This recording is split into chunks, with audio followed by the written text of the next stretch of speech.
콜럼버스에 대해서 제일 웃기게 생각하는 건 남미 대륙을 사실은 발견하고 이제 거기 발을 딛고 자기가 처음 탐험을 했는데 죽을 때까지 거기가 어딘지 몰랐잖아요. 그죠? 그거 뭐야?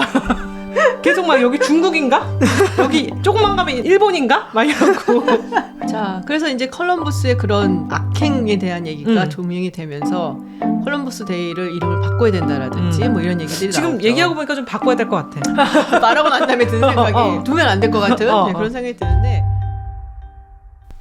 안녕하세요 여러분, 롱테이크 김지윤입니다. 안녕하세요, 전하입니다. 네, 오랜만에 이렇게 둘이 또 앉아서 얘기를 하게 됐는데 그러니까 오늘은 비도 추적추적 내리고 정말 가을이 오는 느낌이네요. 겨울이 와야 돼. 가을치고 너무 덥지. 가을치 너무 덥고 네. 겨울이 와야 되는 시기고 이번 비 내리고 난 다음에 좀 추워지지 않을까? 뭐 그런 생각도 좀 들기는 해요. 그렇죠. 크리스마스 트리 했어요 혹시? 이제는 안 해요. 저희 집은 어린이가 없잖아요. 우리 원래 했었는데 작년부터 안 해. 이제 다 컸구나. 다 컸고 얘네들이 할 때는 그래도 괜찮은데 치울 때 귀찮거든. 맞아. 그러니까 그냥 하지 말자 엄마. 그래갖고선 작년부터 안 하기 시작을 했는데 그래 나는 하고 싶다. 아직 동심을 가지신? 반짝반짝 빛나면 되게 예쁘잖아. 그렇죠. 일단. 밑에 선물도 탁 놓여있고. 선물은 없어. 그냥 빛나기. 이렇게 좀 크리스마스 하면서 즐거운 얘기로 시작을 해봤는데 네. 사실은 좀 심각한 얘기를 해보려고 합니다 오늘은. 그래요? 네. 뭐에 대한? 알면서 왜 물어? 모르는 척. 야 방송이 다 됐다 선우나. 운을 던지는 건데. 네, 오늘은 문제적 인간 크리스토퍼 콜럼버스에 대한 이야기를 해보려고 합니다. 얼마 전에 싱겁게 끝난 미국 대선 기념 뭐 이런 느낌? 대선 기념 느낌 이런 건 아닌데. 아니 근데 콜럼버스와 트럼프 공통 분모가 있단 말이에요. 그 뉴욕에 가면 콜럼버스 서클. 네. 거기 바로 옆에 트럼프 인터내셔널 빌딩이 있거든. 그랬구나. 금빛으로 번쩍번쩍하는. 그치. 거기 가면은 이제 상가도 있고 그다음에 고급 레지던스 사무실 있는데 이제 대통령 되셨으니까 이름 바꿔야 되는 거 아니야? 트럼프 서클로? 땅값이 더 오르려나? 그냥 그 생각을 했지. 빌딩 임대료가 더 거기서 오르나? 더 오르면. 어쨌든 뭐 트럼프 대통령이 다시 돌아온 것에 대한 뭐 기념이라고 하긴 좀 그런데 네. 어떻게 보면 약간의 연관성이 있을 수도 있고. 근데 제가 기사를 봤었거든요. 네. 얼마 전이 사실은 콜럼버스 데이였어요. 크리스토퍼 콜럼버스가 우리가 소위 알기를 미국 땅에 발을 디뎠다. 사실은 아니지만. 사실 아니죠. 사실은 아니지만. 이제 하고 기록을 남긴 날이 정확하게 1492년 10월 12일이에요. 하긴 항해 일지를 열심히 썼으니까 날짜는 체크할 수 있겠네요. 네. 그래서 그 즈음에서 보통 이제 콜럼버스 데이라고 해서 이제 공휴일로 하고 그러고 사람들이 기념을 하는데 정확히 며칠이죠? 10월 12일인데 네. 미국은 공휴일을 이제 그런 식으로 안 하고 몇 번째 주에 뭐 월요일, 그래서 금요일 롱 뭐 이렇게 위크엔드로 그렇지. 하죠. 열심히 잘 놀라고. 그래서 지금 10월 둘째 주 월요일이 콜럼버스 데이예요. 근데 이때쯤 되면 항상 나와 얘기가. 콜럼버스 데이 없애야 된다라든지 아니면 이름을 바꿔야 된다라든지 콜럼버스 동상 다 철거를 해야 된다든지 뭐 잔악한 노예상 막 이러면서 요즘 점점 더 심해진다고 들었어요. 맞아요. 예, 요새 들어서 이제 그게 좀 더 심해지는데 그래서 한번 도대체 왜 우리는 그냥 항해사 탐험가 뭐 이렇게 그렇지. 배웠었는데 콜럼버스가 얼마나 문제적 인간이라서 이렇게들 콜럼버스 데이를 없애자고 얘기를 하는지 한번 그에 대해서 알아보려고 준비했습니다. 제안한데 그런 깊은 뜻이 있었군요. 깊은 뜻이야. 근데 사실 지훈 박사도 얘기했지만 우리가 어렸을 때 크리스토퍼 콜럼버스 하면 미국 대륙을 발견한 사람 이렇게 했는데 알고 보면은 다 아니지. 그치. 또 하나는 콜럼버스 달걀 이야기. 이렇게 툭. 우리가 늘 불가능이란 없다라는 교훈을 가져다 주는. 근데 사실은 다 아니라 그래요. 미국 대륙을 발견하지도 않았고 그쵸. 콜럼버스 달걀을 그런 식으로 세우지도 않았다. 근데 사실 북미 대륙이건 남미 대륙이건 원주민들이 원래 살고 있었기 때문에 거기를 발견했다는 컨셉 자체가 맞지 않고 그쵸. 거기다 심지어 북미는 예전에 10세기에 바이킹이 이미 와서 맞아요. 네. 발을 거기에 딛고 처음 발을 디딘 거예요. 바이킹. 잠시 살다가 이제 다시 물러났다 그래요. 그러니까는 그 두 개념도 안 맞는 거고 콜럼버스에 대해서 제일 웃기게 생각하는 건 남미 대륙을 사실은 발견하고 이제 거기 발을 딛고 자기가 처음 탐험을 했는데 죽을 때까지 거기가 어딘지 몰랐잖아요. 그죠. 그거 뭐야? 계속 막 여기 중국인가? 여기 조금만 가면 일본인가? 막 이러고 바하마제도 배 타고 하면서 여기 말레이 해협인가? 이런 식으로 한 그래서 우리가 이렇게 탐험가라고 동상 세우고 어머 컬럼버스 이러기는 좀 어이가 없는 아저씨가 아니었나 생각합니다. 본인은 그렇게 굳게 믿고 그러니까. 확신범으로 이제 살다가 가셨는데 처음 발견했다라고 우리가 혹은 이제 발을 내디뎠다라고 하는 곳이 바하마제도였잖아요. 그렇죠. 이름은 본인이 산 살바도르라고 붙이고 그 살바도르란 게 구세주란 뜻이죠. 그렇죠. 야 하느님 이제 살았어요. 살바도르 문딩. 왜냐면은 그 전에 선상에서도 막 반란 일어나고 막 또 막 굉장히 힘들었었거든요. 그러니까 뭐라도 이제 빨리 땅에 발을 디뎌야 돼. 그리고 거기다가 뭐 이것도 가져가고서는 전리품을 좀 줘야 될 거 아니에요. 후원자한테. 그렇죠. 그래서 굉장히 기쁜 마음으로 아마 내리지 않았을까. 근데 이제 생각을 해보면은 콜럼버스가 가지고 온 여러 가지 뭐 물품들이 있잖아요. 네. 뭐 은도 있고, 근데 그 중에 이제 설탕이 있단 말이에요. 그러니까 우리가 지금 생각해보면 카리브해 근처에 사탕수수라든지 이런 것들이 연관이 되어 있다.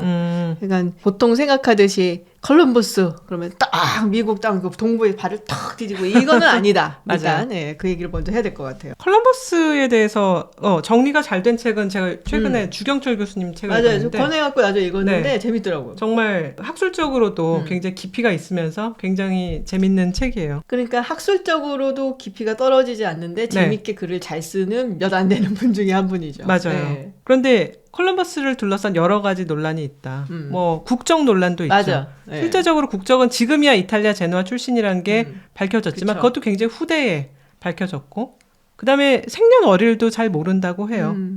그리고 생김새. 우린 콜럼버스 그러면 그 모자 쓰고 맞아, 이렇게 하얀 하네. 칼라에 있고 많은 몇 가지의 그 초상화들이 돌아다니는데 사전에 제작된 거는 하나도 없다 그래요. 좀 죽은 다음에? 죽은 다음에 모두 추정에 의해서 이제 하기 때문에 정확히 콜럼버스가 어떻게 생긴 사람이냐 그건 모르고 뭐 그냥 기록에 키가 크고 매부리 크고 푸른 눈이고 고생을 많이 해서 나중에 젊었을 때는 뭐 그 머리 색깔이 있었지만은 나중에 후대에는 흰머리였다 라고 하면 서양 할아버지들 대부분 그런 거 아니야? 그래서 그것도 잘 모르겠고 그다음 마지막에 그 유해 맞아요. 사실은 죽기는 스페인 땅에서 죽어요. 스페인 땅에서 죽는데 이제 세비야 대성당에 유해가 안치됐다가 나중에 며느리가 우리 시아버지는 내 마음은 중남미에 두고 왔어. 이래서 그 유해를 싣고 다시 산토 도밍고로 옮겨가고요. 산토 도밍고가 다시 프랑스령이 되나? 그 스페인령에서 바뀌면서 다시 그 유해를 꺼내온 거예요. 그래서 쿠바 쪽으로 옮겼다가 이번에는 쿠바가 또 미국 스페인 전쟁 후에 독립을 합니다. 맞아요. 그럼 그 땅도 아닌가벼. 그래서 다시 이제 유해를 수습해서 스페인으로 다시 돌아와서 안치돼서 지금 이제 오랫동안 그게 콜럼버스의 유해는 스페인에 있어 그랬는데 얼마 전에 또 산토 도밍고에 알고 보니까는 유해 상자가 발견됐다는 거야. 그래서 도미니카 공화국에서 이게 바로 진짜 콜럼버스 유해야. 지금 스페인 간 사람은 누구야?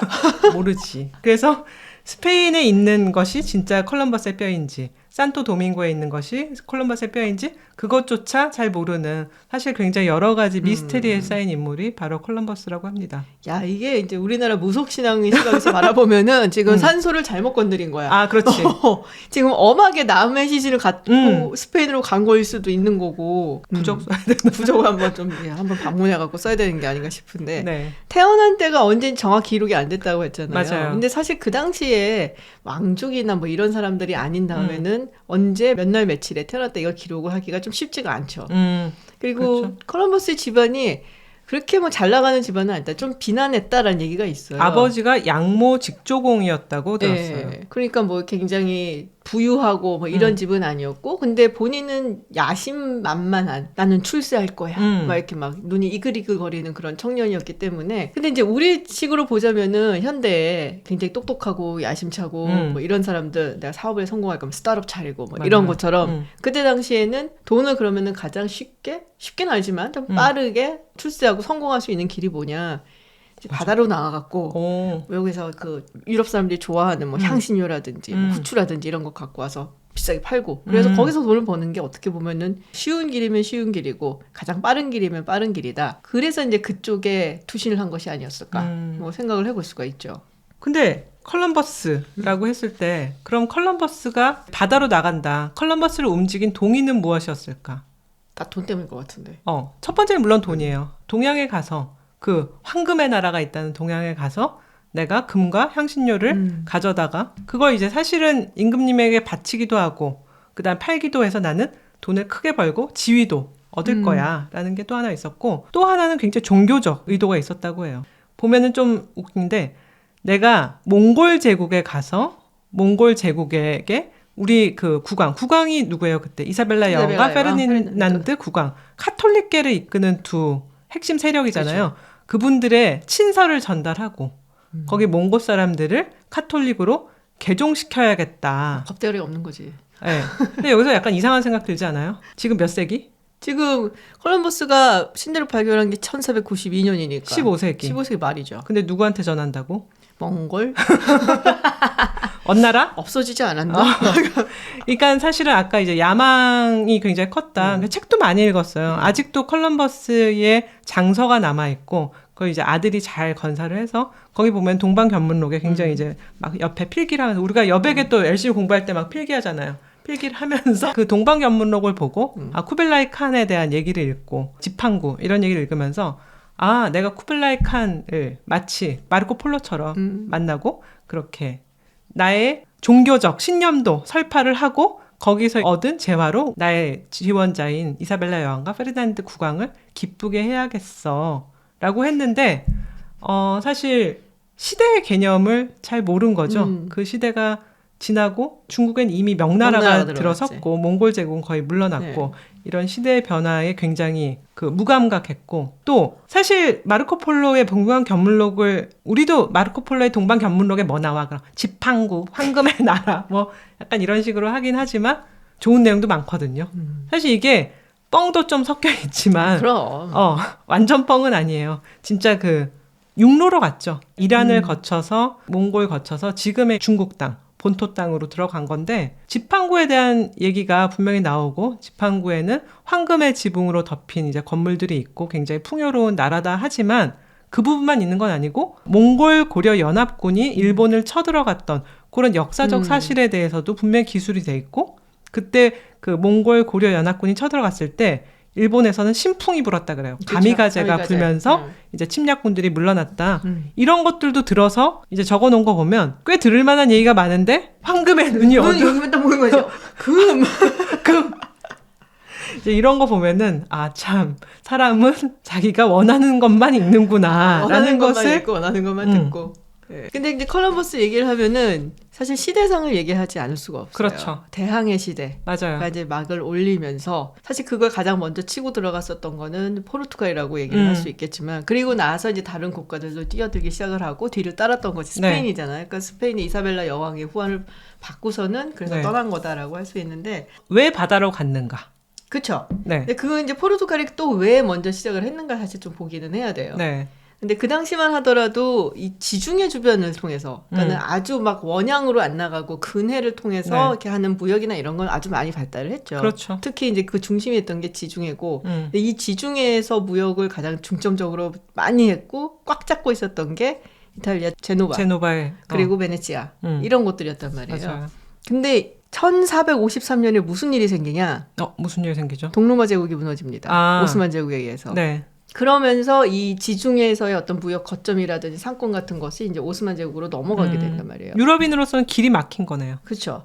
근데 그렇다고 해서 오스만 제국이 다 막지는 않았을 거예요. 육로를 다 막은 건 아니지만 하여튼 스페인의 그 아라곤 왕국이 가던 그 길은 막았다 그러더라고요. 네. 근데 이제 그러면은 포르투갈에서 왜 먼저 어쨌든 대항해 시대를 열었냐. 여러 가지 이유가 있지만 일단 지도를 보시면 포르투갈이 이베리아 반도의 남서쪽에 있어요. 그렇죠. 아프리카랑 거의 붙어 있는 거의 것 같아요. 붙어 있어요. 이 포르투갈은 지중해로 가려면 좀 힘들어. 맞아. 네, 이렇게 통행하고 막 가야 돼. 근데 반대로 이 대서양 지역은 확 뚫려 있단 말이에요. 내려가는 게 더 편해. 그렇죠. 그러니까는 포르투갈 입장에서는 우리가 이미 그쪽에 어쨌든 바글바글하고 일로 가는 것보다는 다른 항로를 개척하는 게 좋겠다라고 해서 포르투갈이 먼저 치고 왔던 거고 거기에는 사실 또 리더십이 작용을 하죠. 포르투갈의 에니케 왕자가 워낙에 그쪽으로 관심도 많고 본인이 또 기독교에 대한 전파 이것도 상당히 중하게 생각했다고 해요. 그러니까 이제 포르투갈이 먼저 치고 그 다음에 이제 스페인이 이제 자기네 국가에 대한 어떤 내치라든지 이런 거를 수습을 먼저 끝내야 되잖아요. 근데 스페인이 통일 왕국을 건립한 게 1492년이거든요. 그 아람브라 칙령을 내리면서. 네. 그러니까 그 전까지는 이슬람을 이제 몰아내느라고 바빴고 한 800년 무슬림이 지배를 했었잖아요. 그래서 위에서부터 내려와 갖고서는 스페인에서 이슬람 세력, 이교도 세력을 몰아낸다. 그래서 레콘키스타라고 네. 해서 그 운동을 했고 그게 그때쯤 마감이 되거든요. 그러니까 스페인 입장에서도 자 이제는 우리도 밖으로 나가자라고 그러네. 생각을 했는데 포르투갈이 먼저 치고 나갔으니까 빨리 뛰어잡아야 될 거 아니야. 포르투갈은 그러니까 아프리카 쪽으로 먼저 희망봉 쪽으로 네. 가죠. 근데 바스코 다가마가 희망봉 가는 그 항로를 개척한 거는 네. 콜럼버스보다 좀 늦어요. 네, 그렇지만 이미 이제 거기를 열심히 뚫고 다니고 있었던 그 선배들이 이제 그 희망봉까지 그쵸. 항로를 꽉 잡고 있는 거죠. 네, 그래서 스페인은 약간 후발주자이긴 한데 그러니까 아주 적극적으로 공격적으로 나가기 위해서 모집을 하고 있을 때였고 그 기회를 콜럼버스가 잡은 거죠. 그래서 나는 좀 딴 길을 가야겠어. 물론 아프리카로 돌아가는 길이 멀기도 하고 돌아서 내려가려니 이건 포르투갈이 개척한 항로야. 그럼 나는 서쪽으로 가서 삥 돌아서 아시아를 가야겠어라는 맹랑한 생각을 하게 된 거죠. 근데 중간에 이렇게 큰 대륙이 하나 있는 줄 몰랐던 거지. 그렇지, 몰랐지. 왜냐면 그 전까지는 지중해 쪽으로 돌아서 뭐 동양으로 가고 인도 쪽으로 그렇죠. 하는 건 몇 번 해봤지만 그 반대쪽으로 돌아간 사람은 없기 때문에 그 당시 지도를 보면은 다 중남미 그 부분은 없어요. 없죠. 그러니까 그냥 쭉 가면은 앞으로 가면 만나겠네 하고서는 그렇지, 노래도 있으니까. 온 세상 어린이들 다 만나고 오겠네. 그래서 그렇게 단순하게 생각했는데 거기에 아메리카 대륙이라는 것이 있는 줄은 잘 몰랐다는 거죠. 그런데 사실은 이렇게 얘기를 할 때 1492년부터 이렇게 항해를 하고 사실 그 전에 포르투갈의 항해사들은 희망봉 쪽으로 내려가고 할 때 아시아는 무엇을 하고 있었나 그 생각을 안 할 수가 없는데 1492년이면 우리나라로 치면 조선 건국한 지 100년이 되는 때고 그 다음에 성종이 다스리다가 붕어하신 해기도 하고 임진왜란 100년 전. 아 그렇죠. 임진왜란 100년 전. 근데 좀 지나면 사실 성종 다음 해가 연산군이 들어오잖아요. 네. 그 연산군이 들어오면서 몇 년 후에 무오사화가 일어나고 실제적으로 밖으로 나가서 탐험을 하기는 굉장히 어려웠던 그렇죠. 시대인 것 같아요. 근데 중국은 좀 다르잖아요. 중국은 다르죠. 중국은 사실 명나라 때 우리가 잘 알지만 정화, 네, 정화의 원정이라서 굉장히 유명한 맞아요. 사건이 있었는데 거기가 인도랑 다 누비고 다녔잖아요. 네, 그래서 꽤 멀리 갔었어요. 근데 사람들이 굉장히 궁금해하는 게 왜 그거 한 발로 끝났냐? 그러니까 그거 더 아직도 이상은 연구 아니야. 중이라는데? 왜? 아직도 연구 중이야. 근데 답이 하나만 있는 것 같지는 않고 네. 뭐 여러 가지가 복합적으로 섞여갖고서는 이제 그런 결과를 낳았겠죠. 뭐 네. 사회 이슈라든 정치 이슈라는 게 다 그런 거잖아. 근데 제가 최근에 현재 MIT 슬론 스쿨에 교수를 하고 있는 원래는 이제 중국인인데 미국에 와서 학위를 하고 지금 MIT에서 교수를 하고 계시거든요. 야성황이라는 교수가 야성황. 황야성이지. 우리 그러면 중국 필패라는 책을 냈어요. 아 열심히 읽었던 그 책이군요. 재밌어. 되게 재밌어. 근데, 새빨간 책. 근데 이게 경영학과 교수인데 역사서야 거의. 그래서 되게 재밌어. 근데 그 책에서도 이 부분이 나와요. 그래서 야성환 교수가 설명해 놓은 몇 가지를 보면은 일단 이 정화의 원정이 영락제가 굉장히 그렇죠. 추진을 했던 거잖아요. 근데 영락제가 죽고 난 다음에 그 다음에 왕들은 별로 관심이 없었다는 거야. 그리고 내치에 신경을 써야지 우리가 저 원정을 보내고 이런 게 뭔 소용이냐. 그러니까 돈도 너무 많이 들었다는 거죠. 뭐 그럴 수밖에 없겠지. 굉장히 대규모로 갔거든요. 그렇죠. 정화의 원정이. 그래서 돈 없다. 내치에 신경 써야 된다. 돈이 없어. 뭐 없는지 슬프네. 아니면 아끼려고 했는지. 그리고 그 당시 이제 여진족이라든지 북방의 뭐 오랑캐 침입이라든지 위에서 맞아요. 호시탐탐 노리고 하니까 왜구도 그쵸. 뭐 계속 왔다 예. 그러더라고요. 그래서 안에서의 방어가 굉장히 중요해지면서 당연히 밖으로 뭔가 좀 나가려는 생각 이런 거는 이제 좀 덜하게 되는 거고. 근데 그 부분이 되게 흥미로웠어요. 마르코 폴로의 동방견문록하고 정화의 이제 스토리하고 비교를 하면서 말씀하셨다시피 동방견문록이나 뭐 마르코 폴로 같은 경우는 그냥 기행을 쓴 게 아니라 기행문을 쓴 게 아니라 이곳에서 무슨 일이 벌어지고 있고 그래서 이런 것들이 굉장히 중요하고 약간 기록하듯이 했단 말이에요. 아주. 그래서 굉장히 세밀하게 관찰해갖고 그 사회에 숨어있는 이야기들을 풀어내려고 했던 반면에 정화의 원정 뭐 이런 걸 보면 기록 같은 걸 보면 별로 없다는 거예요. 그런 거는. 그러니까 가서 약간 유람하듯이 뭐 그런 얘기를 하더라고요. 난 정화의 원정에 대해서 그 기록 같은 건 본 적이 별로 없어갖고 잘은 모르겠지만 그러니까 세상을 접하는 시각 자체가 달랐다. 사실 중국도 못 살 때잖아 그때는. 그렇죠. 중국이 정말 사실 대항해 시대 이전까지는 세계를 주름 잡았던 그런 나라였고 서양 사람들 입장에서는 약간 좀 뭔가 배워야 되지 않을까? 여기는 왜 이럴까? 막 관찰을 굉장히 열심히 하는 네. 그런 부분도 되게 흥미롭긴 하더라고요. 또 생각해보면은 항해 일지라는 거 콜럼버스도 굉장히 항해 일지를 맞아요. 꼼꼼하게 했었는데 물론 중간에 거짓말을 하는 부분도 꽤 있지만 뻘소리도 좀 있고 그런데 어쨌거나 자기가 이제 항해한 지역에 대한 기록 그다음에 자기가 항해를 하면서 항해 자체 별을 보고 어딜 맞춰서 위도가 어떻게 되고 그런 걸 했다는 게 또 어떤 지식이 돼서 후대에 전해져서 더 발전을 하게 되는 그런 원동력이 됐던 것 같아요. 맞아요. 그래서 대항해 시대가 물론 대항해 시대를 열면서 밖으로 나가고 그리고 뭐 자기들 마음대로 식민지라고 얘기를 하고 뭐 그래서 그게 나중에는 이제 제국주의로 이어진다라고 얘기들 하는데 그 외에도 굉장히 중요한 역사적인 역할을 했어요. 말씀하셨다시피 과학기술이 엄청 발달했단 말이야. 그렇죠. 뭐 나침반이라든지 천문학이라든지 제가 예전에 어느 세미나를 가서 되게 인상적으로 들었던 내용이 그거였어요. 제조가 있는 곳에 혁신이 있다. 제조, manufacturing. 응. 너무 맞는 말인 거예요. 해봐야지. 만들어 보고 나서 뭐가 잘못됐는지 그거를 계속해서 경험해야지 혁신이라는 게 나오는 거지 머릿속에서만 나오는 건 아니거든요. 맞아요. 여기서도 마찬가지. 항해를 하면서 계속해서 천문학, 과학기술, 뭐 나침반, 뭐 항해술 이런 게 발전을 하고 그리고 범선을 만들고 이런 쪽으로 이제 가게 됐다라는 거고 또 하나는 흑사병이라든지 이런 걸 겪으면서 유럽이 완전히 뒤집어지잖아요. 네. 그러면서 봉건제가 무너지기 시작을 했단 말이야. 그러면서 이제는 왕들이 이게 컨트롤할 수 있는 제어를 할 수 있는 이제 그런 시대 그러면서 조금 더 지나면서 이제 국민국가의 시대로 접어들게 되는데 거기서 상당히 중요한 역할을 했던 게 대항해 시대다. 결국 이런 시기에 대거의 어떤 항해를 할 수 있는 군단들을 후원을 해줄 수 있는 거는 왕실밖에 없는 거고 맞아요. 그리고 왕실이 후원을 해서 이 사람들 가서 갖고 오잖아. 금도 갖고 오고 은도 갖고 오고 부자가 되는 거예요 왕들이. 그래서 다른 짜잘짜잘한 귀족들을 제압을 할 수 있는 그런 근거를 마련해줬다. 역시 돈이 최고인가. 그래서 대항해 시대는 상당히 흥미로운 시대고 역사를 바꿔놨다라고 볼 수 있죠. 사실 그 전에는 모든 세계의 부가 동양에 편중되어 있었다고 맞아요. 들었어요. 사실 거기서 도자기, 뭐 비단, 뭐 많은 향신료라든지 그런 것들이 다 나오는데 사실 그 이후에 대항해 때 물론 처음에는 그 동양의 물건들을 사오는데 그치. 식민지 은들 가져가서 바꾸고 시작하지만 결국은 나중에 그런 기술이 쌓이면서 매뉴팩처링 정말 제조업이라는 게 서양에 꽃피우게 되는 그런 중간 단계였던 것 같아요. 대단한 시대죠. 근데 이제 오늘 우리의 주제 문제적 인물 콜럼버스에 대해서 어떻게 이해할 것인가. 그러니까 처음에도 얘기했지만 예전에 우리가 콜럼버스 하면 조금은 엉뚱하지만 위대한 탐험가 맞아요. 혹은 뭐 모험가. 모험을 한 사람 뭐 그런 식으로 생각을 했었는데 최근 이제 미국 들어서 아까도 말씀하셨다시피 그거에 대한 이제 재조명이 되기 시작을 했거든요. 무슨 탐험가, 모험가, 뭐 영웅 아니다. 학살자다. 노예상이다. 그래서 미국에서는 이미 뭐 콜럼버스 동상 철거해야 된다는 운동이라든지. 맞아요. 그 뉴스 봤어요. 동상 막 끌어내리고. 그렇죠. 끌어내리는 것에서 그치는 게 아니라 어디는 이렇게 동상 목을 이렇게 쫙 잘라. 그래. 나는 동상이라도 목 자르는 거 너무 끔찍해. 뭐 그런 일이라든지 그리고 뭐 보스턴이라든지 뭐 필라델피아라든지 약간 이제 진보적인 이런 곳에서는 콜럼버스 데이가 아니라 원주민의 날로 이름을 바꿔야 된다. 이렇게 얘기들을 하죠. 그래서 이번에 대통령 선거 있었잖아요. 네. 근데 바이든 대통령이 그 얘기를 해서 원주민의 날로 해야 된다는 얘기를 했었는데 트럼프 대통령이 무슨 원주민 나는 곧 죽어도 나는 콜럼버스 데이라고 부를 거라고 막. 그 콜럼버스 서클 옆에 빌딩이 있어서. 아 그렇구나.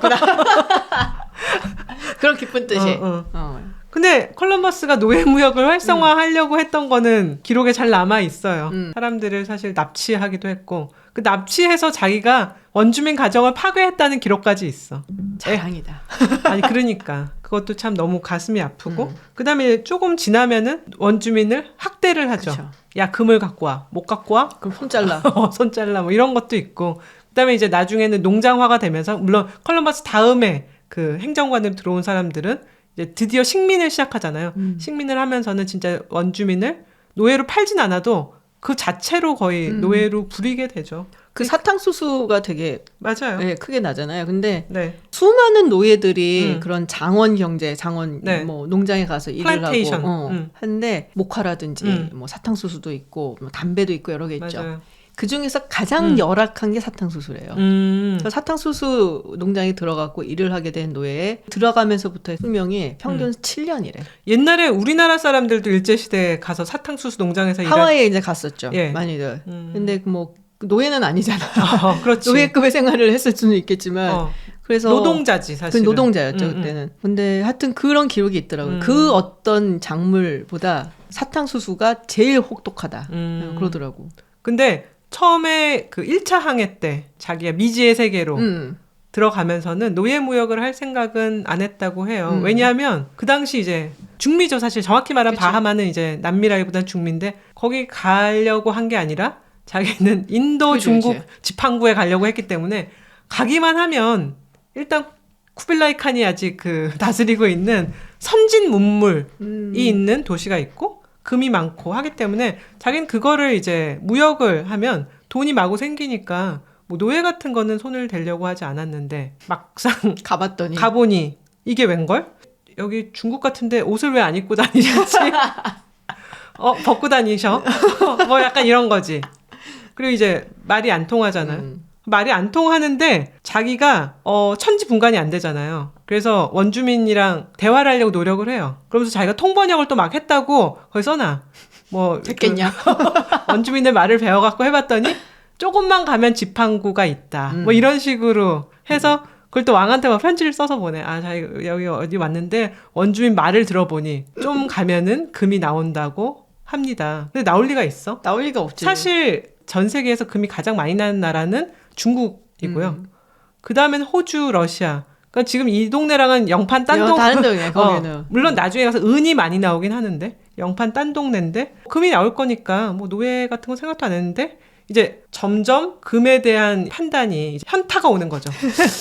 좀 없는 것 같아. 있어도 사금. 근데 맨 처음에 콜럼버스의 착각을 더 북돋은 거는 조금만 입으신 원주민이 나왔는데 금 코걸이, 귀걸이 그런 것도 하고 있는 거야. 이런 걸 하고 있는 거예요. 그러니까 완전히 착각을 한 거죠. 물론 그거는 다른 지역에서 갖고 온 걸 수도 있고 거기 있는 조그만 양의 사금으로 만든 걸 수도 있는데 완전히 이제 착각을 한 거예요. 그리고 자기가 무슨 말도 안 되는 유리구슬을 줬을 때 그 원주민이 코걸이 빼서 주니까 야 금이 얼마나 많으면 이렇게 그러니까 이걸 주고 막 그래서 하다가 아니다. 그럼 뭐 그때부터 사실은 이미 아프리카 지역 중심으로는 노예 무역을 하고 있었기 때문에 사람을 데려다가 사람 장사를 할까? 그랬는데 그걸 이사벨라 여왕이 좋게 보진 않았어요. 카톨릭 신앙에 기반했을 때 사람을 사고 팔아? 야, 그런 거 하지 마. 빨리 금 발견하고 그 다음에 원주민들을 카톨릭으로 개종을 시켜. 이렇게 말을 하죠. 그러니까 급했던 거예요. 본인은 약속은 막 해놨고 또 약간 허장성세가 있잖아. 그렇죠.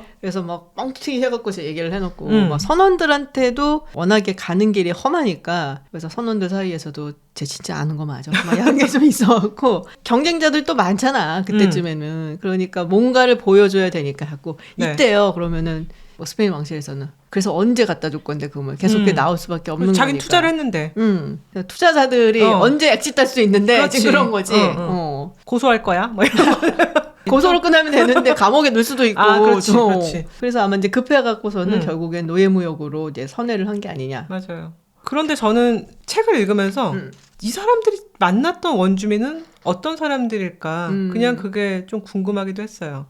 왜냐하면 제가 중남미에 좀 자주 다녀왔는데 지금 중남미 사람들은 이미 스페인의 그쵸. 피가 많이 섞여 있기도 하고 또 아프리카 노예들을 중남미에 데려다 놔서 맞아요. 그런 아프리카 사람들의 피가 섞이기도 하고 근데 페루 쪽에 가면 그 안데스 산지에 사는 진짜 순수 혈통의 인디오들이 있기도 하거든요. 그러면은 이분들의 외모는 바하마에서 만난 원주민들의 외모는 어땠을까? 기록해놓은 게 있잖아요. 그 기록을 해놨는데 그걸 보면은 그들은 매우 잘생긴 사람들이었습니다. 머리카락은 곱슬이 아니라 말총처럼 매끄럽고 두꺼웠으며 그들의 눈은 매우 아름답고 작지 않았습니다. 피부는 검지 않고 카나리아 제도 사람들 같은 색이다. 해가 더 안 비쳤으면 그 사람들이 더 하였을 수도 있을 것 같다. 이렇게 표현을 하고 다리는 매우 고닫고 배가 나오지 않고 몸매가 아주 좋았다. 모델인데? 그러니까 굉장히 긍정적으로 묘사를 해놨는데 뭐 사실은 그 중남미에가도 굉장히 여러 가지 부족들이 있기 때문에 사실 각자 다 다른 양상이고 근데 굉장히 궁금해지는 그런 모습이에요. 네. 되게 궁금하다 진짜. 거기 덧붙여서 이렇게 잘생긴 사람들이 또 온순해서 아까 말씀드린 대로 자기들은 정말 아무것도 아닌 뭐 스카프 장식, 뭐 모자 장식 이런 거 줬는데 막 금붙이를 막 결론적으로는 잘생긴 호구를 만났다고 생각한 것 같아요. 잘생긴 호구를 만났어요. 그러니까는 뭐 그때 뭐 인증샷을 찍을 수가 있겠냐. 그러니까 왕위에서는 뭐 어떻게 되는 거야 하니까 이제 실적 부풀리기를 통해 갖고 이런 일이 있고. 거기다 또 이제 아까 말했지만 언어가 안 통하잖아요. 그렇죠. 실제적으로 그 섬마다 언어도 다 달랐다고 해요. 그런데 맨 처음에 컬럼버스는 언어도 다 똑같은지 안 똑같은지 귀에 들리지도 않아. 뭐 다 그냥 모르는 말인데 어차피. 나중에 인류학적 관심이 있는 사람이 갔을 때 이 지금 발견된 지역에 존재하는 언어가 천여 종이다. 와 진짜? 라고 얘기를 했는데 그것도 정확하지 않을 수는 있지만 결국은 다 언어가 다르다는 건 인지를 한 거죠. 근데 그때는 그런 것도 없었고 자기가 대충 손짓 발짓 해놓고 왕한테 또 편지를 써요. 이 사람들 하는 말에 의하면 쿠바 섬은 매우 크고 교역이 활발하며 금과 향신료, 큰 배들과 상인이 있습니다. 서남서쪽으로 가면 섬에 도달하는데 그 섬이 지팡구입니다. 지팡구에 대한 집착이 또 나왔어 지팡구.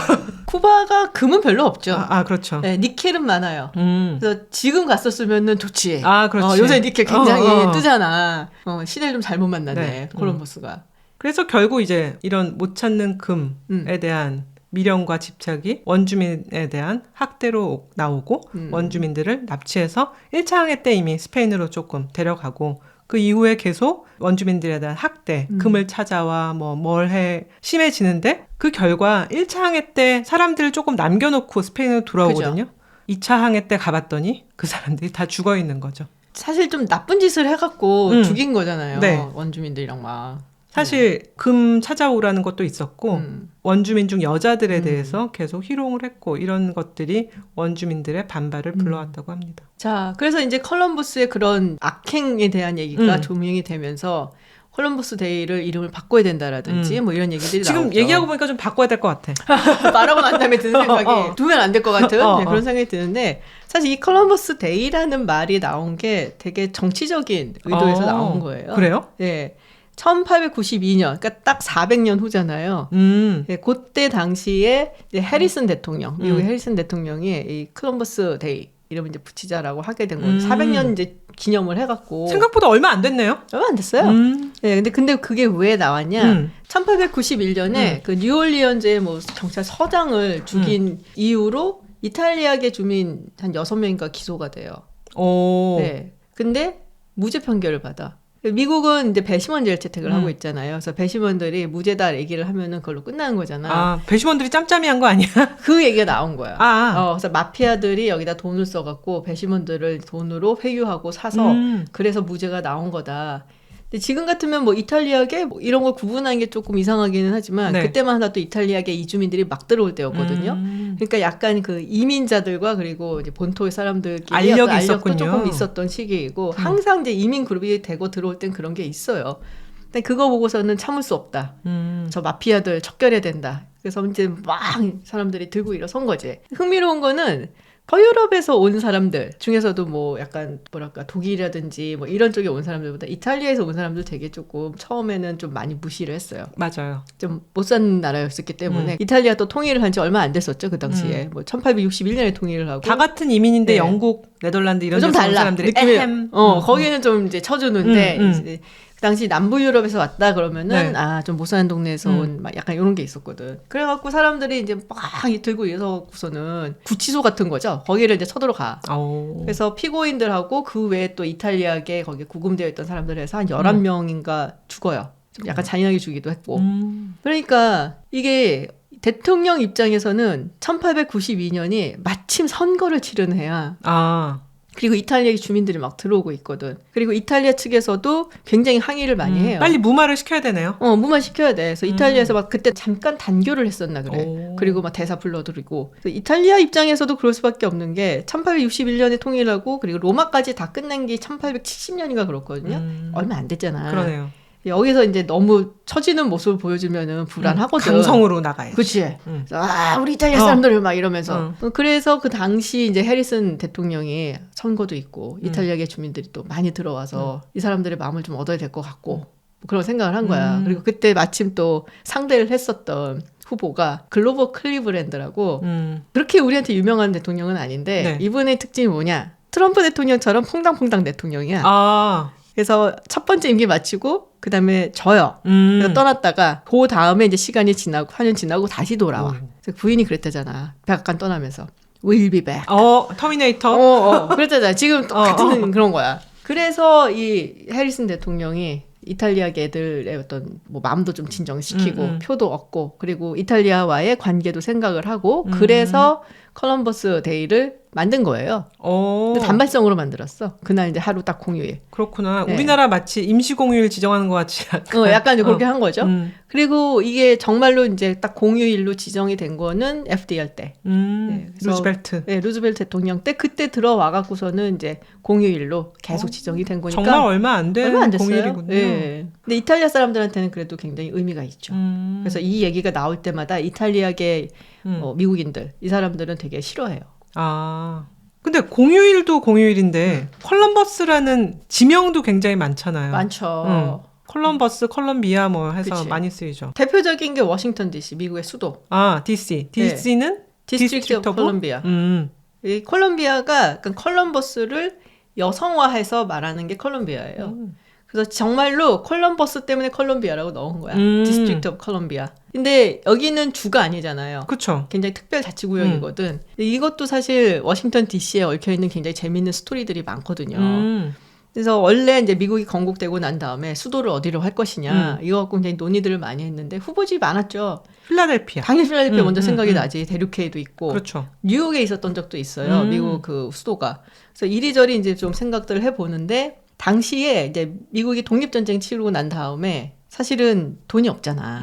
그렇지. 걔네들이 이길 수 있어서 이겼다기보다는 뭐 프랑스도 도와주고 뭐 이러면서 국제전 비스꾸무리하게 되면서 사실 이긴 거였는데 그러니까 군인들한테도 좀 돈을 줘야 되는데 군인들한테 줘야 될 돈을 못 주고 있는 거야. 그러니까 얼마나 화가 나냐. 자기 목숨 바쳐서. 봉기가 일어나겠는데? 그치. 그래서 군인들이 이제 의회가 있는 필라델피아 쪽으로 와갖고 거기서 이제 봉기 비슷하게 해서 막 둘러싸요. 돈 내놔라! 그러고서는. 무섭잖아. 그렇지. 군인들 총도 들고 막. 그렇지. 무기를 갖고 있지. 그렇죠. 그래갖고서는 야, 이거 어떡하냐. 그래서 막 의회에서 우왕좌왕하고 있는데 한 명이 나서서 이제 협상을 하다가. 누굴까? 누구지? 협상이라든지 이런 거 하면은 알렉산더 해밀턴. 그렇지. 내가 좋아하는 해밀턴. 나도 해밀턴 되게 좋아해. 그래서 해밀턴이 나가서 협상을 막 해요. 시간 좀 끌고. 그러면서 의회가 이제 옮겨 다녀요.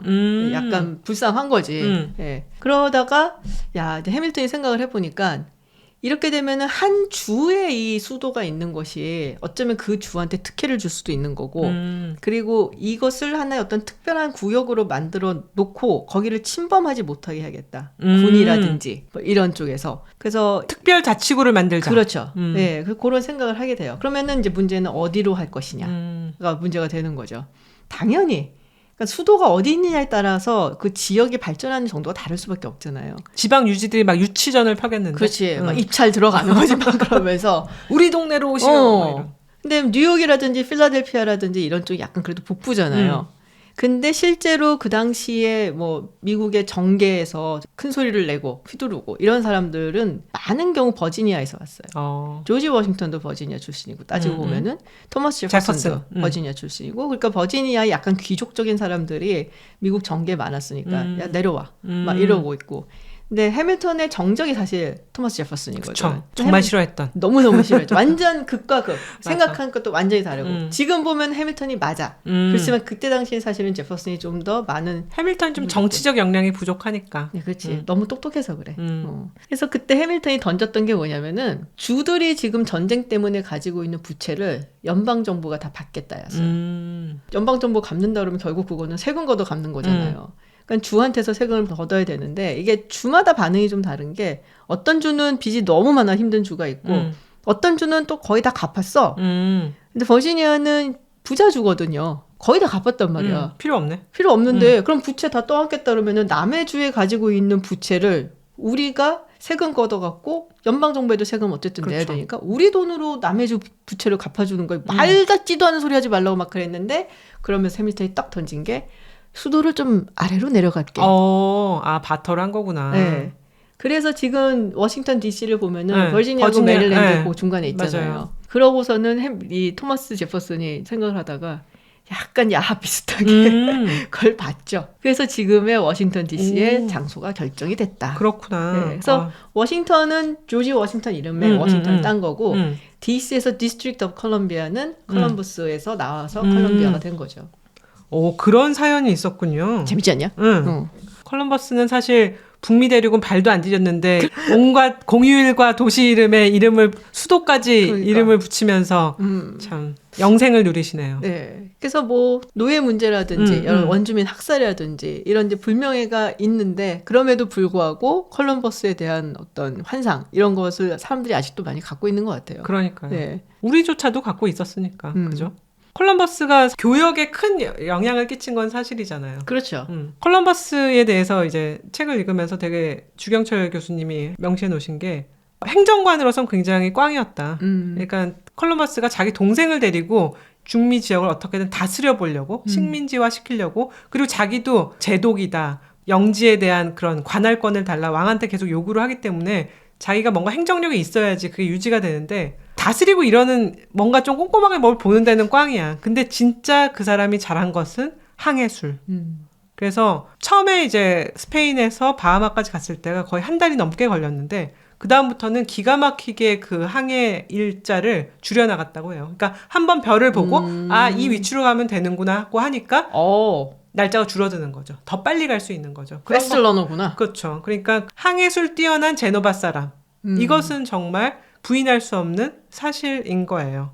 또 하나는 어쨌거나 굉장히 패스트 러너라서 뭘 보고 이게 먹을 게 되냐 뭐가 되냐 그런 것들을 자기가 연구하고 적고 하는 걸 굉장히 열심히 했기 때문에 뭐 원주민들이 긴 대롱 같은 거를 연기나는 걸 들고 있었다. 뭘까요? 담배겠지 뭐. 담배라든지 고구마 같은 음식을 뭐 먹어서 자기가 그걸 얻어서 뭐 빵을 만든다든지 그래서 많은 작물들을 중남미 지역에서 유럽으로 갖고 들어오게 되죠.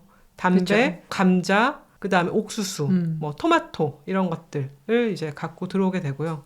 그 다음에 유럽 지역에서도 많은 것들이 중남미 지역으로 건너가게 되는데 대표적인 게 가축도 가게 되고 포도, 복숭아 이런 것들도 올리브 이런 것들도 가게 되고 세균도 가게 되고 플러스 세균도 가게 돼서 뭐 장티푸스 같은 것도 가고 뭐 여러 가지 나쁜 질병들이 이제 수두 이런 것들도 옮겨지면서 원주민들을 많이 건강상, 보건상 어려움에 처하게 하기도 하고 요즘도 콜럼버스 익스체인지라는 이름으로 그 옮겨간 작물이나 그런 여러 가지 영향에 대해서 그 연구가 되고 있더라고요. 재밌다. 네. 조금 덜 압박 속에서 본인이 하고 싶었던 걸 많이 할 수 있었으면은 좀 달라지지 않았을까라는 생각도 들기는 해요. 맞아요. 워낙 개척자였고 사실 대서양을 통해서 아시아로 간다라는 생각 자체가 정말 터무니없는 그 드리머지 드리머. 네, 생각이었고 그때 얼마나 무식했냐면 바스코 다가마는 동진을 한 거거든요. 물론 아프리카 쪽으로 내려갔지만 포르투갈에서 보면은 살짝 이제 동쪽으로 비스듬히 동남 그쵸. 쪽으로 가고 있는데 국왕이 콜럼버스한테 그랬다 그래요. 4차 항해할 즈음에 이번에 그러면 항해 중에 가다가 같이 아시아 쪽으로 가니까 바스코 다가마랑 중간에 인사를 할 수도 있겠네? 여보쇼. 지금 한쪽은 서쪽으로 가고 한쪽은 동쪽으로 가는데 그 정도로 지구는 둥그니까 한 바퀴 쭉 하면 만난다는 그런 건데 기본 상식이 없던 상황에서 욕심이 이제 눈에 멀었고 여러 가지 상황이 만든 약간 위대하지만 어이없었던 인물이 콜럼버스 같습니다. 네, 그래서 시대적으로 어떤 시각을 가지고 봐야 되지 않냐라는 얘기들도 나오기도 하고 네. 그럼에도 불구하고 너무 잔혹했다. 그것도 또 부인할 수 없는 사실이기도 해서 그래서 이제 저희가 이름을 문제적 남자 크리스토퍼 콜럼버스라고 이름을 붙였고요. 지금의 기세로 봐서는 많은 곳에서 이제 콜럼버스 데이 이름을 자기들끼리 이제 바꿔서 네. 원주민의 나이라든지 이런 식으로 바꿀 것 같기도 하고 뭐 그럼에도 불구하고 또 트럼프 대통령이 다시 돌아오시니까 그거에 대해서 못하겠다 얘기를 할 수도 있긴 한데 효율성 위원장이 또 뭐 바꾸는 거 아니에요? 그분. 네, 그분께서 하필이면 이름이 도지야. 줄이면 도지야. 그러니까. 노린 것 같아. 하여튼 기회가 돼서 한번 콜럼버스라는 사람이 어떤 사람인지 조금 자세하게 알아봤습니다. 지금 생각해보니까 지금 우리가 어떤 평가를 내리고 있는 사람 중에 100년이 지나면 또 그 평가가 바뀔 사람들이 많은 것 같아요. 맞아요. 트럼프 대통령도 지금 굉장히 분분한 평가가 나오잖아요. 맞아요. 100년이 지난 다음에는 또 어떤 평가가 나올지 아무도 모르는 거고 그래서 역사란 게 그런 게 아니겠습니까? 맞습니다. 네, 인물에 대한 것도 그렇고. 네. 그래서 오늘 한번 콜럼버스에 대해서 이야기를 나눠봤습니다. 네. 네, 저희 그러면 다음 주에는 또 다른 흥미로운 이야기들을 가지고 여러분 찾아뵙겠습니다. 더 재밌는 얘기로 돌아오겠습니다. 네, 롱테이크 김준이었습니다. 전원이었습니다. 고맙습니다. 감사합니다.